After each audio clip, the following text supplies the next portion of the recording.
Et c'est alors qu'en voyant la cavalerie anglaise s'approcher de mon armée, mon allié va alors avoir pour mandat d'aller protéger cette dernière, puisque ma cavalerie s'affaire de ce côté-ci. Et c'est donc que mon allié, juste avant le contact, va rebrousser chemin, dû au fait qu'il s'est fait flanquer par la cavalerie légère ennemie. C'est alors qu'il va rapidement tenter de l'envelopper. De mon côté maintenant, alors que je suis à deux doigts d'entrer en contact avec les arbalétriers ennemis, je me fais flanquer par une unité de cavalerie anglaise. Cependant, j'ai réussi à les prendre en étau avec deux unités de cavaliers. Je vais alors demander à une autre unité de réserve de venir compléter l'encerclement juste ici.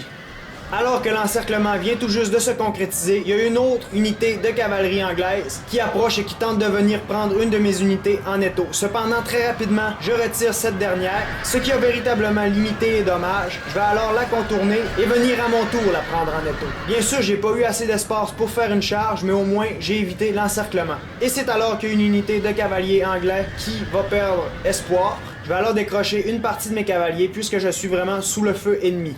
Pendant ce temps-là, complètement sur ma droite, il y avait une autre unité qui m'appartient, qui était en train d'harceler les archers et qui faisait en sorte que ces derniers ne puissent pas tirer. C'est alors que la presque totalité de l'armée de Glass Empire va descendre la colline. De mon côté, comme je ne suis pas de poids, bien évidemment, à rivaliser contre son armée, je vais retirer la totalité de ma cavalerie. Pendant notre affrontement, la cavalerie de mon allié a donc réussi, sous le feu des arbalétriers à cheval, à détruire la cavalerie légère. Nos cavaliers vont alors s'affairer à détruire le lambeau de l'unité restante des cavaliers anglais. Alors, comme je l'ai précédemment mentionné, comme on peut le constater, mon allié est allé assister mon armée avec sa cavalerie, et comme il y a un important détachement de cavaliers ainsi que de sergents lanciers qui approchent de mon armée, je vais ordonner à la totalité de ma cavalerie de venir flanquer l'ennemi par ses arrières. Et c'est alors que mes unités de trébuchets vont commencer à lancer des carcasses pourrites vers l'ennemi, histoire de rendre ses soldats malades. Pour vous donner un compte-rendu des positions, mon armée est donc principalement placée ici, la cavalerie de mon allié est ici, et mes cavaliers approchent pour venir flanquer notre ennemi juste ici. C'est alors que mes archers vont commencer à harceler l'ennemi de ses flèches. Sa cible initiale va être ses lanciers. Alors que je mentionne ceci, mon allié va se faire charger par les unités de cavaliers de notre ennemi, dont une de ces unités va être malade. Je vais alors avancer la majorité de mes unités d'infanterie pour aller attaquer d'une part les lanciers et de l'autre pour aller assister la cavalerie de mon allié. C'est alors que l'effet d'encerclement autour des lanciers se fait de plus en plus palpable, alors que déjà il y a une unité des cavaliers anglais qui vient de sombrer dans la déroute. Et c'est alors que je vais tenter d'attirer encore davantage les lanciers vers mon armée pendant que mes unités d'infanterie accrochent ces derniers. D'autre part, deux autres unités vont neutraliser cette unité de cavaliers anglais. Tout ça va bien sûr se passer alors que mes unités d'archers vont cribler l'ennemi de flèches. Alors que déjà une unité perd espoir, mes cavaliers arrivent en grand nombre sur ses arrières. C'est donc que de ce côté-ci, le front éclate, je vais poursuivre les fuyards. Et pendant ce temps, une autre unité de mes cavaliers est venue flanquer l'unité de cavalerie anglaise qui avait été accrochée par deux unités d'infanterie.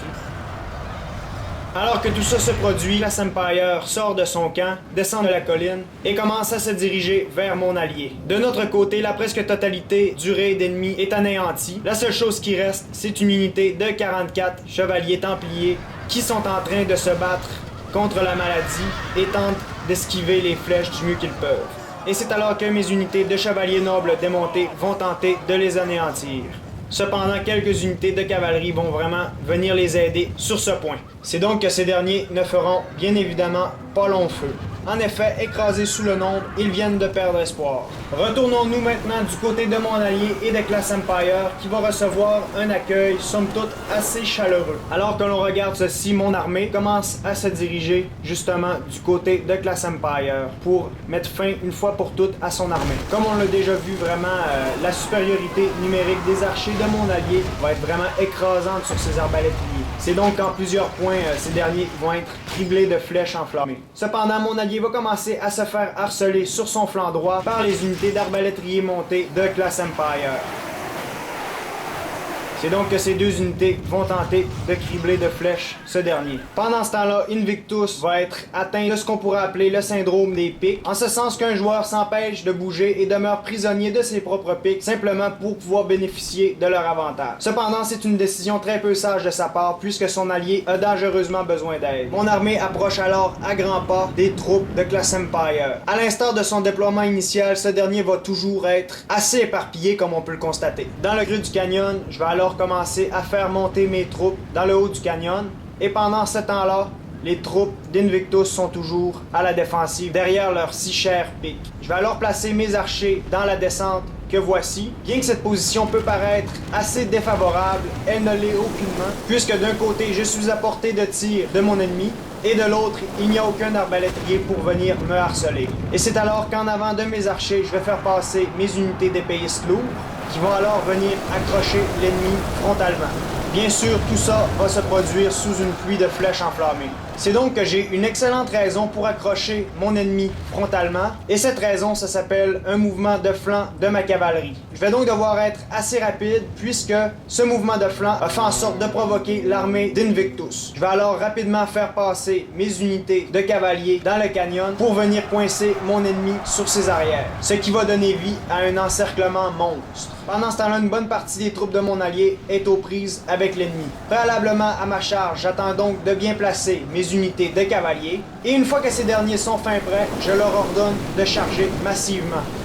De son côté, mon allié va aussi charger sur un trou que voici, et mes unités d'épéistes lourds aussi vont charger. Tout cela va bien sûr se produire alors que mes archers tirent. C'est donc que ce mouvement simultané va faire en sorte de littéralement faire paniquer l'ennemi, et ce dernier va complètement être écrasé sous la pression immense de mon armée. C'est alors que la majorité de ses troupes vont mourir sur le coup. Cependant, il y a une partie de ses troupes qui va se battre jusqu'à la mort. Et c'est alors que je vais constater qu'Invictus est vraiment très proche de mon armée et menace cette dernière de flanc. Je vais alors décrocher et reculer la totalité de mon armée, ce qui va avoir pour résultat de faire fuir les unités de classe Empire qui restaient. Je vais ainsi aller former un nouveau front juste derrière, ici. Cependant, en formant mon nouveau front juste derrière, je me rends compte qu'il y a des missiles juste ici sans protection.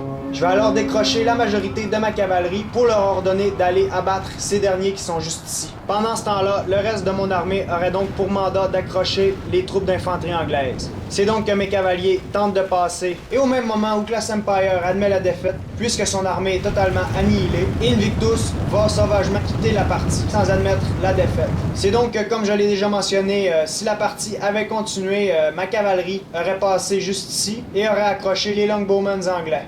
D'autant plus qu'il y avait une autre unité de cavalerie qui était assez modeste, mais une troupe quand même de 10 cavaliers qui aurait pu notamment empêcher pendant quelques instants ces troupes de Longbowmen de tirer. Par la suite, comme mon allié aurait été débloqué, on aurait donc ensuite annihilé la totalité de l'infanterie anglaise. Aujourd'hui, je ne pourrais pas montrer combien d'unités chacun de nous a abattu et a déployé. Et malgré le fait que la partie n'ait pas pu se terminer, je crois vraiment qu'elle valait la peine d'être montrée, notamment dû à la bonne coopération que moi et mon allié nous avons fait. C'est donc aujourd'hui, le combat a été assez court, mais d'une intensité sans pareille.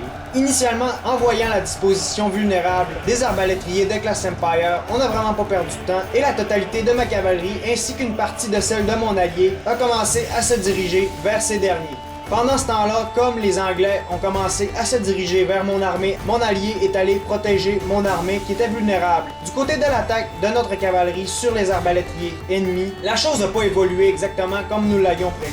En ce sens que ce combat, qui devait être en fait un combat entre des cavaliers et des arbalétriers, a évolué en combat de cavalerie contre cavalerie. Malgré tout, on a vraiment réussi à tourner la chose à notre avantage, et par le biais de manœuvres incessantes, nous avons réussi à envelopper la majorité des cavaliers ennemis. Par la suite, le combat s'est retourné du côté de mon armée, où il y a eu un raid quand même assez important de non loin de la moitié de l'armée ennemie.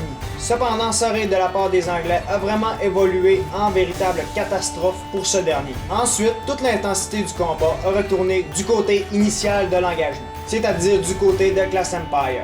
C'est alors que je suis parvenu à accrocher une bonne partie de l'armée ennemie frontalement pour finalement donner vie à un encerclement monstre. C'est donc que cet encerclement a été véritablement fatal pour la coalition ennemie et a mis fin à toutes leurs espérances. À un point tel que, complètement enragé, Invictus a quitté sans admettre la défaite, ce qui a fait en sorte de laisser malheureusement le combat irrésolu. Et voilà!